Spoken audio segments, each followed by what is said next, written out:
की, जिनकी young age में डेथ हो गई। उनके इस दुनिया से चले जाने के बाद में परिवार में उनकी वाइफ थी और एक बेटा था। छोटे बच्चे को एक दिन माँ ने बुलाया और कहा कि बेटा, अब हमारे पास में जो सेविंग्स थी, जो पैसा था, वो धीरे धीरे खत्म हो रहा है। हमें पैसों की जरूरत है और तुम्हारी पढ़ाई का खर्चा है, घर का खर्चा है, काफी सालों तक ये चलाना है। इसके लिए जरूरी है कि अब मेरे पास में कुछ सामान रखा हुआ है, गहने रखे हुए हैं, उनको ले जाकर के मार्केट में बेच दो। माँ ने एक ज्वेलरी की पोटली लाकर के बच्चे के हाथ में रख दी और उससे कहा कि जाओ बाजार में जाकर के इसे सही दाम में बेच करके आओ। तो उस लड़के ने पूछा कि माँ, कौन सी दुकान पर जाऊँ, आप बताइए। तो माँ ने कहा कि इस शहर के दूसरे किनारे पर, दूसरे छोर पर एक दुकान है, हमारे दूर के रिश्तेदार हैं, उनके पास जाओ, जाकर के उन्हें कहना कि अंकल जी, पापा जी अब इस दुनिया में नहीं है। सारी बात उन्हें समझाना और उन्हें कहना कि माँ ने गहनों की पोटली दी है, ज्वेलरी की पोटली दी है, इसको आप सही दाम में खरीद लीजिए और जो पैसा बनता है हमें दे दीजिए। बच्चा गया, जाकर के उन अंकल जी की दुकान पर सारी बात उन्हें समझाई, सारा रिश्ता समझाया। फिर उसके बाद कहा कि पापा अब इस दुनिया में नहीं है, एक बीमारी के चलते उनकी डेथ हो गई है। माँ ने कहा है कि ये गहनों की पोटली जो है आप सही दाम में खरीद लेंगे, आप हमारे रिश्तेदार हैं। सारी बात छोटा बच्चा था, समझाने लगा। उन अंकल जी ने वो गहनों की पोटली ली और उसके बाद में वो ज्वेलरी को लेकर के अंदर दुकान में गए, वापस बाहर आए और वो सारी ज्वेलरी जो थी, वो सारी पोटली जो थी, उस बच्चे के हाथ में रख दी और उससे कहा कि बेटा एक काम करना, ये गहनों की पोटली वापस ले जाकर के अपनी माँ को दे देना। लड़के को ला कि शायद मना कर रहे हैं। फिर उन्होंने कहा कि अरे नहीं बेटा, तुम ज्यादा मत सोचो, मम्मी को जाकर के कहना कि मार्केट अभी मंदा चल रहा है, अभी सही दाम नहीं मिलेंगे, इसलिए अभी इसे संभाल करके रखें। जब मार्केट ठीक हो जाएगा, जब सही दाम मिलने लगेंगे, तब हम इसे बेचेंगे ताकि तुम्हारा फायदा हो सके। और रही बात तुम्हारे खर्चे की, तुम्हारे पढ़ाई के खर्चे की, तो चिंता मत करना, तुम्हारे अंकल जी बैठे हुए हैं। तुम बस मेरा हाथ बटाने के लिए शाम में स्कूल से जब पढ़ाई करके आओ, शाम में 1-2 घंटे जब फ्री रहो, तो आकर के यहाँ पर काम सीखने लगना, तुम्हें भी काम आ जाएगा और मेरा भी साथ कोई बटाने के लिए आ जाएगा।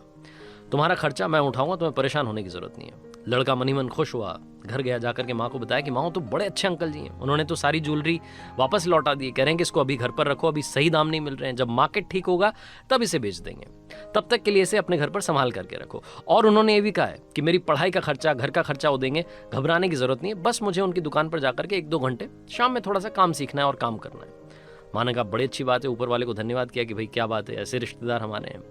साल बीतते चले गए, वो लड़का यही रूटीन फॉलो करता गया, स्कूल जाता, पढ़ाई करता, शाम में जाता, 1-2 घंटे जाकर के दुकान पर काम सीखता। धीरे धीरे उसे काम की समझ होने लगी।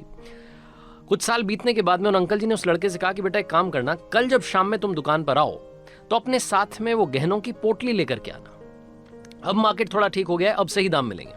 लड़के ने जाकर के माँ से कहा कि माँ अब मार्केट ठीक हो गया है, अब सही वक्त है, हमें वो गहनों की पोटली बेच देनी चाहिए। माँ ने सारी ज्वेलरी ला करके फिर से अपने बच्चे के हाथ में रख दी। बच्चा वो जो ज्वेलरी की पोटली थी अपने कमरे में लेकर के गया और उसको लगा कि एक बार देख लेता हूँ क्या क्या इसमें है। समझ तो गया ही था, उसको सब गहनों की परख हो गई थी। तो उसने वो पोटली खोली और हैरान हो गया, शॉक्ड था। उसे समझ नहीं आया कि क्या हुआ है। उसके पैरों के नीचे से जमीन खिसक गई, क्योंकि वो सारी की सारी ज्वेलरी नकली थी। वो सारा जो गहना था वो सारा फेक था। इस लड़के को अब ये समझ नहीं आ रहा था कि जिन अंकल जी ने इतने सालों से मदद की है, उनकी दुकान पर कल किस मुंह से जाऊंगा। अगली शाम में हिम्मत करके पहुंचा खाली हाथ। उन अंकल जी ने पूछा कि क्या हुआ बेटा, तुम वो गहनों की पोटली लेकर के नहीं आए? तो इस लड़के ने कहा कि अंकल जी मैं आपको प्रणाम करता हूं और आपसे पूछना चाहता हूं, जानना चाहता हूं कि क्या रीजन था, जब मैं छोटा बच्चा था आपकी दुकान पर आया था, तब आपने मुझे क्यों नहीं बताया? आपको तो तब भी पता होगा कि वो गहने नकली हैं, तब आपने कुछ नहीं बोला। मुझे कल ये मालूम चला और मुझे समझ नहीं आ रहा कि मैं आपको क्या कहूं, किस मुंह से आपका शुक्रिया करूं, मुझे तो कुछ समझ में नहीं आ रहा है। तो अंकल जी ने कहा कि बेटा थोड़ी थोड़ी बात तो तुम भी समझ गए हो, मैं बस ये कहना चाह रहा हूं कि अगर मैंने तुम्हें उस दिन बता दिया होता कि ये गहने नकली हैं, तो शायद तुम और तुम्हारी माँ ये सोचते कि अंकल जी जब संकट आया तो हमसे पीछा छुड़ा रहे हैं, हमसे भाग रहे हैं, नकली बता करके हमसे कन्नी काट रहे हैं। लेकिन बेटा आज जब तुम्हें ज्ञान हो गया है, सही परख कर सकते हो, तब तुम्हें खुद मालूम चल गया है कि वो जो ज्वेलरी है वो नकली है। छोटी सी कहानी बहुत बड़ी बात सिखाती है। अंकल जी ने इतने सालों तक उस बच्चे की मदद की, उसकी पढ़ाई का खर्चा उठाया, उसकी ज्वेलरी को नकली नहीं बताया। क्यों? क्योंकि वो चाहते थे कि वो लड़का सही से जब उसकी समझ बन जाए तो खुद। क्या होता है ना, हम रिश्तों में कई बार पूरी बात को समझते नहीं है, बात हमें पता होती नहीं है। किसी ने कुछ कह दिया और हम सामने वाले से गुस्सा हो जाते हैं, नाराज हो जाते हैं, दूरी बना लेते हैं। कोशिश कीजिएगा किसी की भी वजह से, किसी भी बात की वजह से आपके और आपके अपनों के बीच में कोई भी डिस्टेंस ना आ पाए।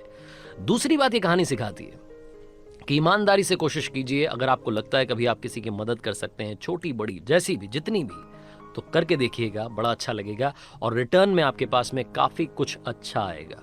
रिटर्न की चिंता मत करना, उसके बारे में उसका ख्याल ऊपर वाला रखता है। आरजे कार्तिक बस यही कहना चाहता है, ज्ञान सबके पास है, बांटनी है तो मुस्कान बांटिए, कर दिखाओ कुछ ऐसा कि दुनिया करना चाहे। आप